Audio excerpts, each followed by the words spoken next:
North Korea's been demonstrating its explosive potential, with leader Kim Jong-un calling for his military to be perfectly ready to collapse the capital of the enemy, referring to Seoul. After keeping relatively quiet over the last few weeks, the North's been ramping up military activities just recently, and with US Secretary of State Antony Blinken currently in Seoul for a conference along with dozens of other top officials from democratic nations, this might be one of those moments when Pyongyang feels its words and actions will resonate most. On Monday, South Korea detected the launch of several short-range missiles, appearing to be the North's first ballistic missile test since January. According to North Korean state media the next day, leader Kim had personally guided firing drills involving super-large multiple rocket launcher systems, or MRLSs, described as the most powerful weapon without an equal in the world.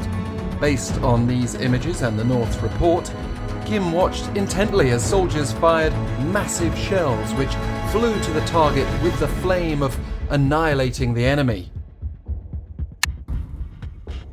North Korea's been emphasizing South Korea as its primary enemy this year.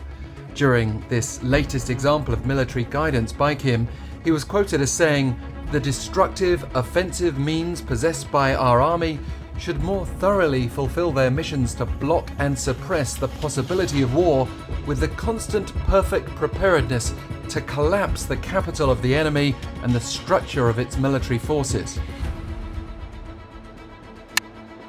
So, even though that call to collapse the enemy's capital is what leaps out, it looks like Kim is highlighting his nation's might in order to deter Seoul and Washington, following their own recent large-scale military drills. And so, North Korea has to appear ready to use this super-large multiple rocket launcher, which Kim said was one of the core striking means of the North's military.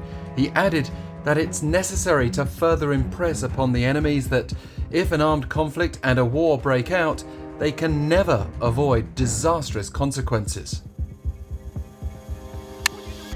South Korea would be most at risk due to the short-range aspect of these MRLSs. Experts think this super-large multiple rocket launcher is the KN-25 system that North Korea paraded in the past and claimed to be capable of delivering tactical nuclear weapons.